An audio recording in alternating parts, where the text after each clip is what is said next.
last two times they've missed it was on the final weekend of the season, back in 2015 and 2016. Yeah, I didn't think we'd be here. I'm not going to lie to you. I didn't think we'd be doing the postmortem show here on April 19th, 2025. Listen, hand up. I thought they would challenge for the division. I liked the idea of building from the net out.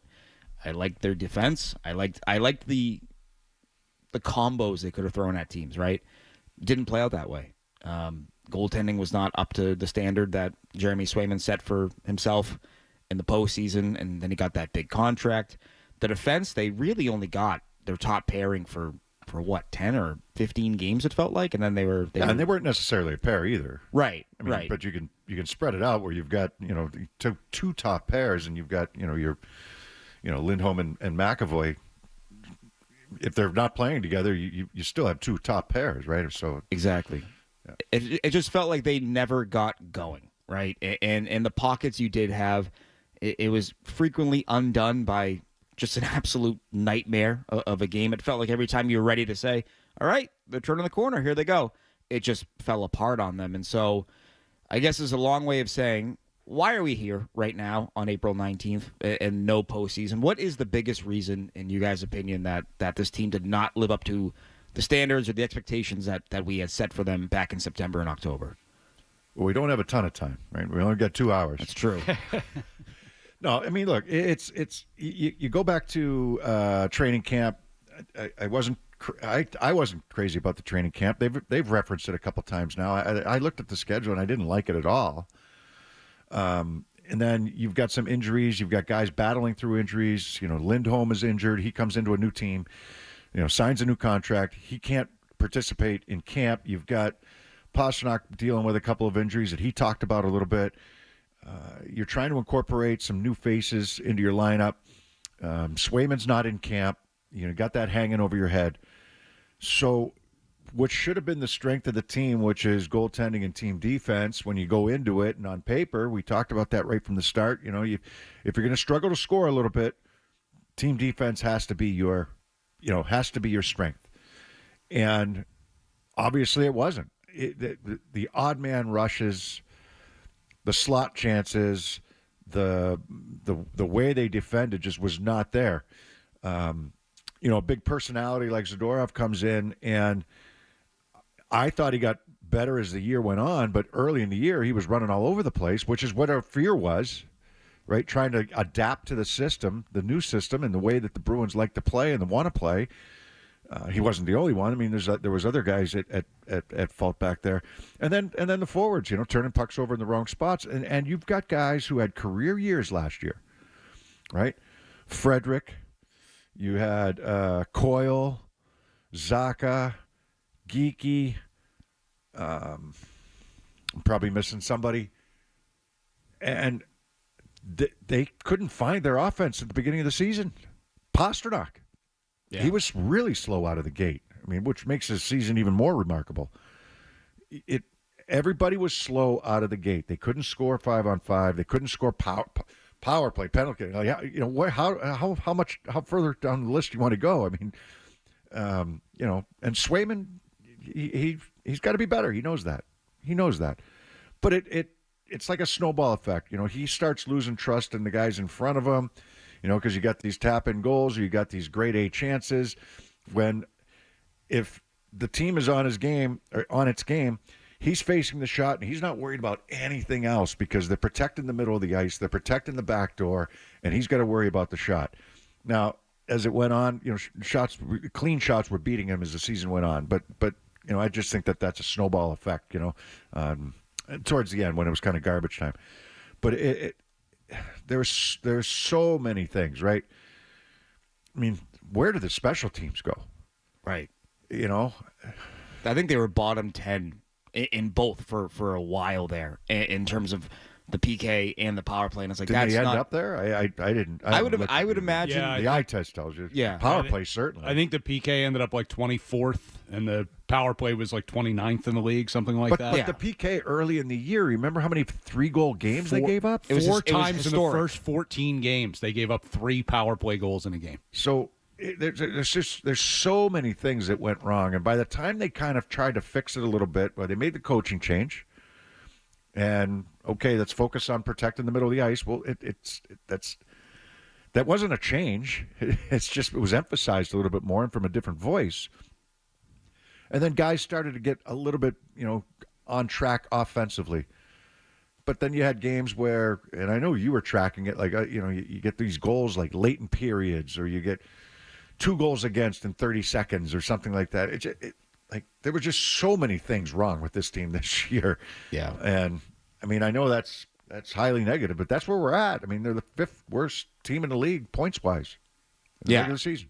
I mean, it just, for me, Ryan, it felt like they never had it going their way, and they never had the horses to make up the difference, so to speak. Like as Bob said, you had guys who had career years who just never found it, with the exception of Morgan Geekie. And even it took until the night before Thanksgiving when he moves up to the top line, and now he's off to the races. But before that, you're sitting there going, what's going to happen with this guy? They scratched him. Jim Montgomery says he's got to play better. That's when asked what he's going to do better. That's what he said. Play better. And so there was a lot of things that it just felt like they never got the traction they needed to get back in it. And, you talked about your expectations going into the season of competing for the division and all of that. And I think a lot of people had those expectations. But, if you go back to some of those games, particularly in the first half of the season, when we're still trying to figure out what this team is and what their ceiling might be, some of those games against some of the upper tier teams in the league were not close, where they legitimately weren't competitive in some of those games. You go back to the game in Carolina on Halloween night, game up into, Winnipeg, Dallas games. Those upper tier teams around the league were skating circles around them. And the Bruins were, unable to get anything going offensively in those games. They were back on their heels. They were making mistakes in their own end.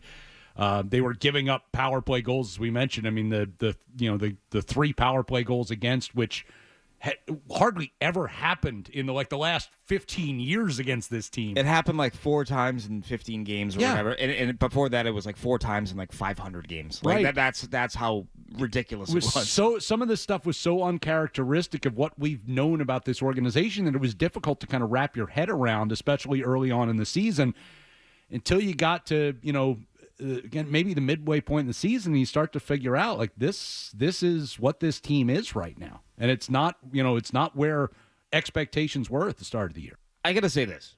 Reading that interview, there's a lot to digest there. I have a hard time. I just don't think that you can sit there the day after you have clinched, or you're one of the worst teams in hockey. You've clinched the top 5 odds in the draft lotto, and you're going to blame Jim Montgomery? You had 62 games to figure it out. That's the only thing I don't like about that interview, is saying that I couldn't see what was wrong and I don't know what it was. Okay, that's you talk about the groceries. Okay, what if the groceries weren't up to standard here of what you were trying to build? And so that's the thing I didn't like about it. He's an owner. He knows what he knows. He's going to let Don and Cam try to work their way out of this and fix it. I would say this. They got a good amount of cap space. They got some draft picks coming up. That should help. But that was the thing I didn't like about the interview. That was the thing. It's just, you had 62 games to figure it out after that, and you didn't. I mean, as far as Cam and Don are concerned, when you look at the overall body of work, as those two have been running this organization, you're in the Stanley Cup conversation every year. That's the expectation here. Now, does it happen every year? No, it doesn't. But that's kind of the nature of the NHL playoffs in a lot of ways, is some really good teams don't get very far.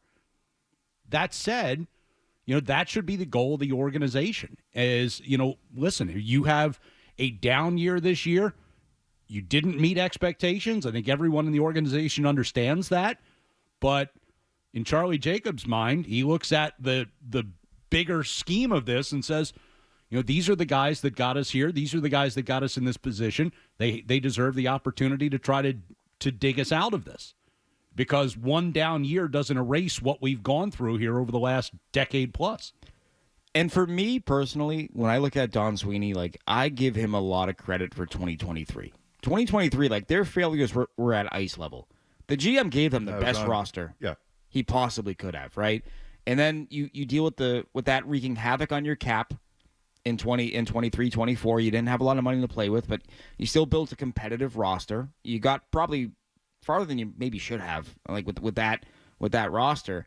And then, this year, I think that, like the Swayman contract, I don't know what other option you had other than to pay him after the offseason, after the postseason he had, and then trading Linus Ullmark. Like, you made your decision there. Zadorov and Lindholm didn't work out, but now he's getting a chance. He's getting a chance to fix it now. I don't know if, like, he's entering a contract year. He coached, he GM'd without a contract extension in 21-22. I believe that was he didn't have a contract beyond that. So, like, he's getting a chance to fix it here. And I think to your point, like, ownership looks at him and says, we've been constantly in the mix. So why would we change that now? Well, and not to mention, I mean, that decision was pretty evident. The fact that there wasn't going to be a major front office change was evident on March 7th. Right. I mean, when all those moves got made, when you're trading your captain, when you're trading, cornerstone pieces of your organization here for years in Coyle and Carlo and Trent Frederick, you're not doing that as an organization. If you're planning on blowing out the front office and bringing in somebody new, you wouldn't let the outgoing GM make those kind of decisions. That happened in 2015, Peter Chiarelli. That he wasn't allowed to trade the full arsenal, right? And then he ends up making a move for Brett Connolly. He ends up losing his job 2 months later. And I do think, though, that as frustrating as it is, I do think that Sweeney kind of has had some reflection here and said, like, no, this was our mistake as an organization. Like, he did it on deadline day. He said, I got to look and figure out what I did wrong. We got to figure out what we did wrong and adapt. Now they have to adapt. That's the big challenge. Well, look, they traded the first round picks to go for it, right? We all know that, and that's alluding to what you said, trying to go a couple times now. It's not just in 23, but you had that year, which was a record-setting year in the regular season, but you go back to like a Rick Nash, right, from the Rangers, and you give up Ryan Lindgren and I think a first rounder. I mean, you're going for it. I mean, you're in a position, and I'm not saying rolling the dice, but you're all in. You want to, you think that you believe in your team. You want to add to your team, and the players don't get it done. The players and coaches don't get it done. That's like that. That's where it's at. When you give them the team that you think can get it, over the hump, especially in 23. But I think that if there's a criticism, you give up some first and second round picks, some draft capital to bring in some established players, difference makers. So when I look back at the draft, I think some of the issues, now not all of them, but some of the problems, they haven't hit on anybody that's not a first or second rounder. Swayman. Right. That's it. And some of the first rounders haven't hit either. I mean, all right, if we're going to go individually, right? I mean, Lysell showed some promise towards the end of the season. Is he an NHLer? I'm not sure. I don't know yet, and he's so young. I get it, so he can still develop. Is Johnny Beecher a difference maker? He's a first rounder. I think he had one goal in his last 70 games. Right. And I know he's not out there to score goals, but I need some of these guys to hit. So beyond the first and second round, and we can get deeper if you want, but I mean beyond the first and second round, who do they? There's nobody in their lineup, and I don't know who's coming. I honestly don't. There's nobody that pops for me. I think Lauko might have been a third rounder. He was. You like his energy, right? Okay. But to your point, I mean, like everyone's comparing Washington, the rebuild on the fly type of thing. Yeah.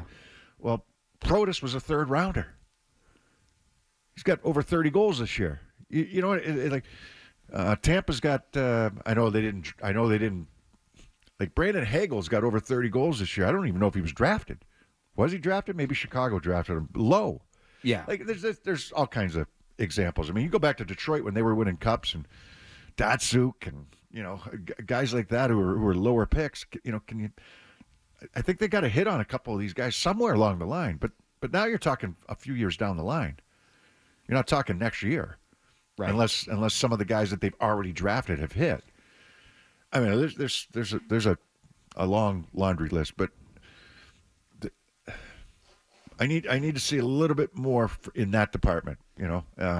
Guys come up ready to play. I mean, we saw how many guys came up from Providence this season. Probably this was Most the of them. This was the most We had, skaters they've five or dressed in a six- long time. They had 5 or 6 go back down to Providence, and that was after 2 more had gone down earlier in the week. Yeah. After the season was over. So we've got a pretty good look at what was down there. Right. How many are keepers? How many are on this team next year? Right. How many are in the opening night lineup? Yeah. And I think, Bob, to your point about the drafting, my biggest problem with the drafting is I know it's hard to get star players at the end of the first round. It's not easy, period. No, it's to easy pick an to do it. 18-year-old kid out of there and figure if he's going to be able to turn into an NHL player, not a first rounder, not a second rounder, but lower picks. Are those guys? I know it's not easy. I understand that. Right. But you got to hit on something. You got to hit on them, and I think that the Bruins oftentimes opted for the safer floor necessarily than the higher ceiling with the first round pick. That would be my thing. Like Johnny Beecher, Trent Frederick, 2 guys they drafted and said, yeah, we think they're dependable third liners. It's like, okay, well, it's a first round pick. Can we aim a little higher than the third line? But I know it's inexact science.